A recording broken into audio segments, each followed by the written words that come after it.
Sitorus NIM 0308182082. Materi yang pertama dari hasil makalah kami yang berjudul Mampu Memahami tentang Sholat dan Puasa. Baiklah, saya akan membacakan materi yang pertama, yaitu pengertian sholat dalam Al-Quran dan hadis. Secara etimologi, ulama memiliki keragaman pendapat mengenai kata sholat. Sebagian di antara mereka berpendapat bahwa sholat berarti itu sebabnya di dalam Al-Quran adalah memerintahkan sholat yang utamanya sholat berjamaah.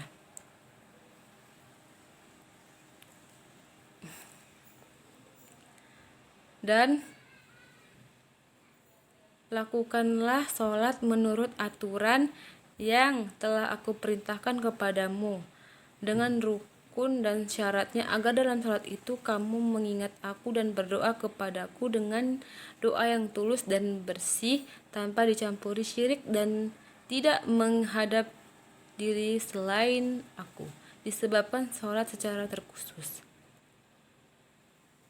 Di antaranya ibadah yang lain karena ia mempunyai keutamaan atas yang lain. Di dalam sholat, seseorang mengingatkan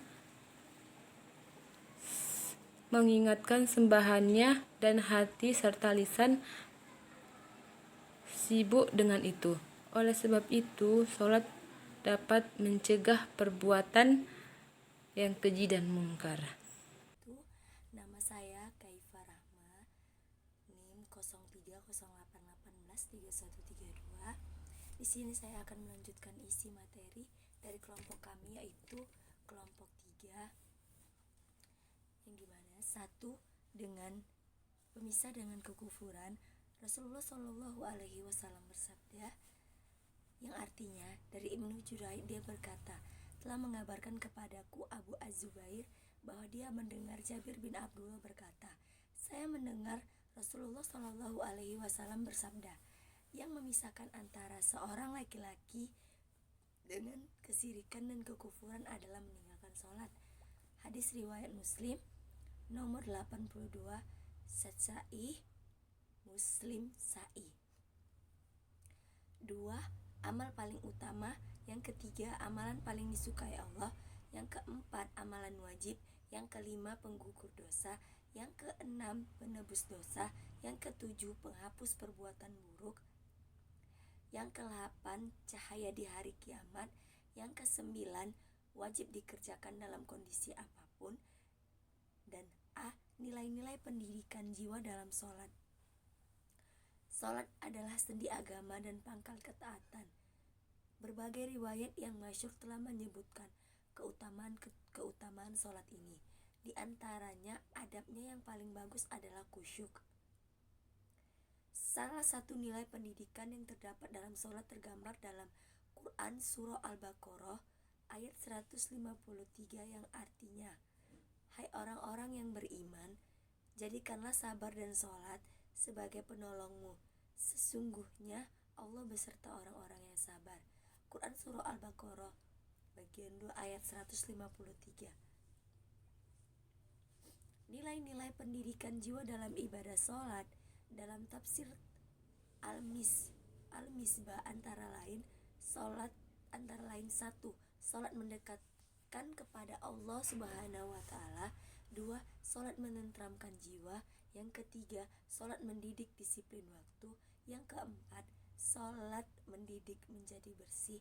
Yang kelima, sholat mendidik menjadi taat dan tertib. Yang keenam, sholat mendidik menjadi sabar. Yang ketujuh, sholat memperkokoh rasa persaudaraan antara muslim. Yang ke-8, sholat menenteramkan hati. Yang ke-9, sholat mencegah fasa dan mungkar. Nama saya Mawaddah Bugis dari kelompok 3 psikologi. Nah, di sini saya akan menjelaskan tentang nilai-nilai pendidikan jiwa dalam sholat. Di sini perlu kita ketahui bahwa sholat adalah sendi agama dan pangkal ketaatan. Berbagai riwayat yang masyhur telah menyebutkan keutamaan-keutamaan sholat ini, di antara adabnya. Yang paling bagus adalah khusyuk. Nah, sholat menurut bahasa Arab adalah doa yang memohon. Menurut istilah, sholat ialah ibadah yang dikerjakan untuk membuktikan pengabdian dan kerendahan diri kepada Allah Subhanahu wa Ta'ala. Sholat adalah ibadah dan amalan pertama yang akan diminta pertanggungjawabannya nanti di yaumil hisab.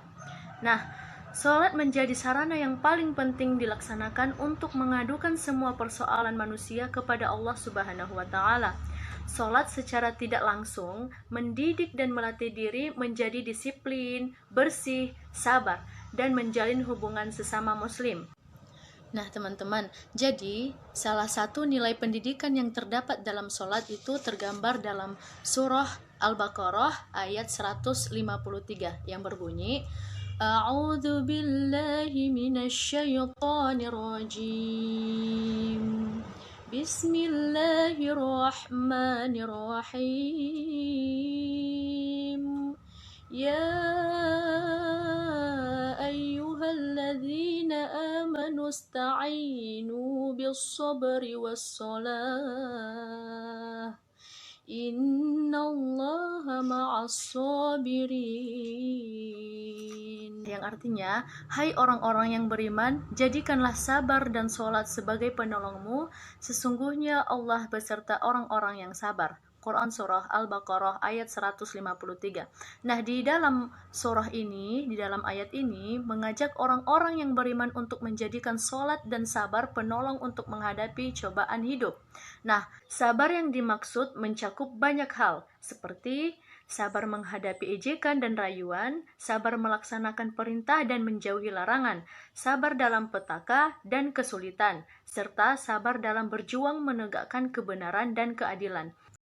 Baiklah, saya Melisa Putri dengan NIM 0308183151 akan melanjutkan penjelasan dari materi kami.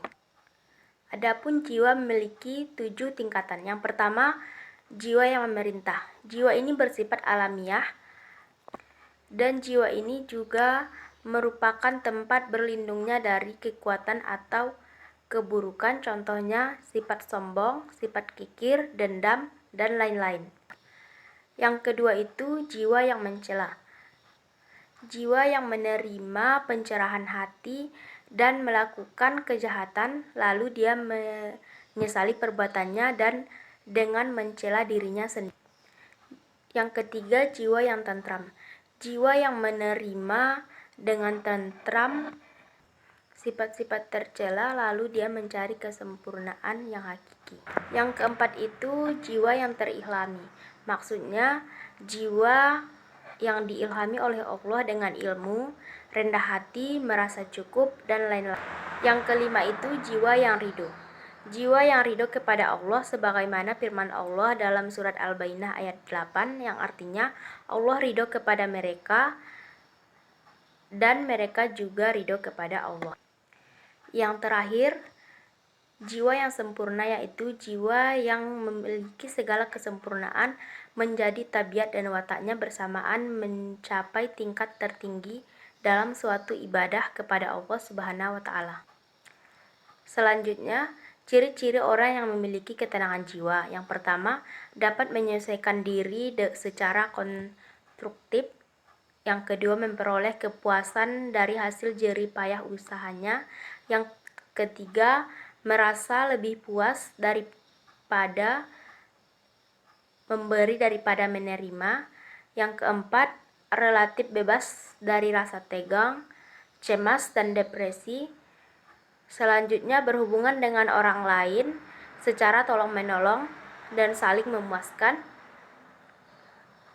Menerima kekecewaan untuk dipakai sebagai pelajaran di kemudian hari.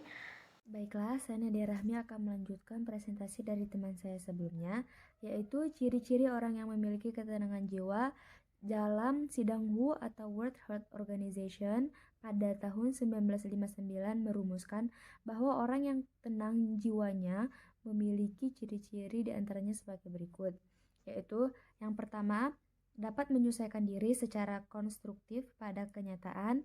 Yang kedua, memperoleh kepuasan dari hasil jerih payahnya sendiri. Yang ketiga, merasa lebih puas memberi daripada menerima. Yang keempat, secara relatif bebas dari rasa tegang atau stres, cemas, dan depresi. Yang kelima, berhubungan dengan orang lain secara tolong-menolong dan saling memuaskan atau saling membantu satu sama lain. Yang keenam, menerima kekecewaan untuk dipakainya sebagai pembelajaran di kemudian hari. Yang ketujuh, menjerumuskan rasa permusuhan pada penyelesaian yang kreatif dan konstruktif. Yang kedelapan, mempunyai rasa kasih sayang yang besar.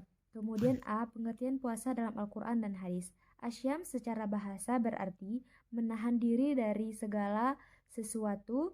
Pengertian lainnya menjelaskan bahwa puasa adalah menahan diri dari sesuatu yang membatalkannya satu hari lamanya dari terbit fajar sampai terbenam matahari dengan niat dan beberapa syarat-syarat.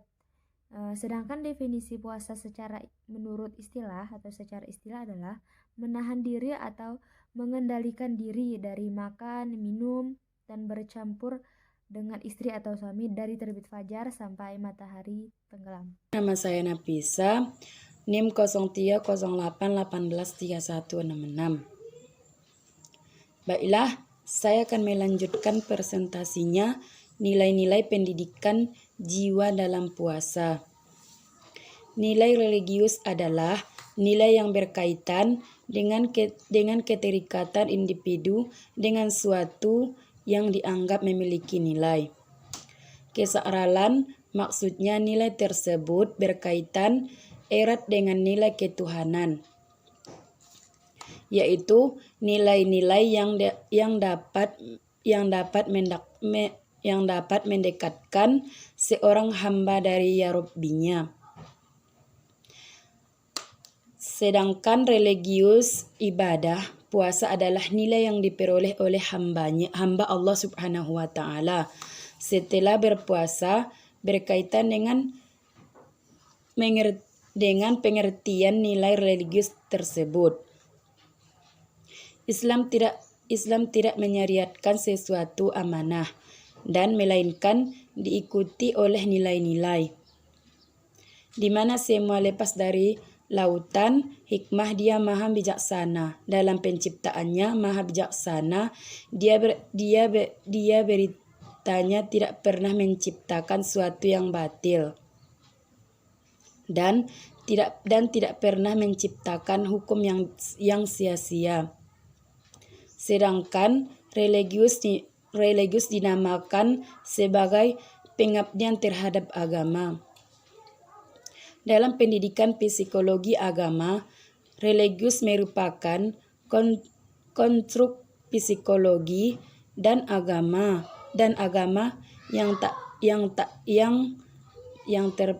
terpisahkan.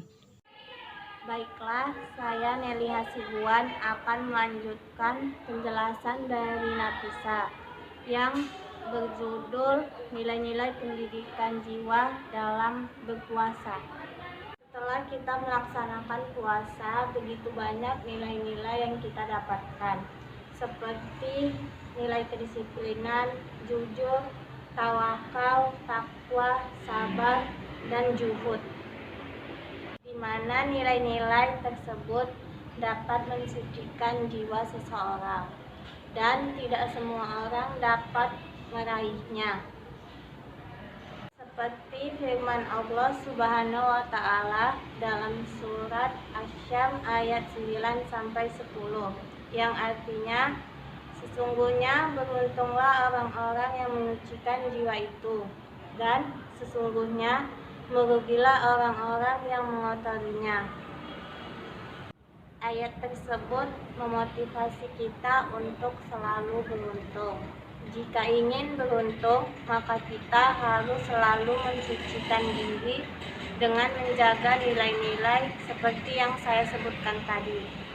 Karena dengan mensucikan diri selama bulan puasa, maka kemenangan akan dapat digapai, di mana kemenangan yang dimaksud yaitu kemenangan dalam nilai-nilai religius, dan nilai-nilai ibadah selama puasa.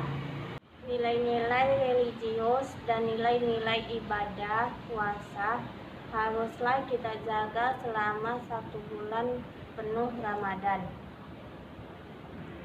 Sebagaimana telah diungkapkan oleh At-Tabiq Lutfi, yaitu Ramadan sesungguhnya menjanjikan peluang bagi siapapun untuk meningkatkan kualitas spiritualnya.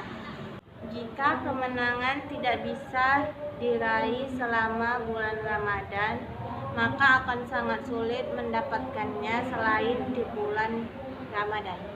Rasulullah bersabda, barang siapa yang tidak bisa meraih kebaikan selama bulan suci Ramadan, maka ia akan terhalang mendapatkan kebaikan untuk selama-lamanya. Baiklah, sekian penjelasan dari kelompok kami, kelompok 3. Apabila ada kesalahan, kami mohon maaf. Wassalamualaikum warahmatullahi wabarakatuh.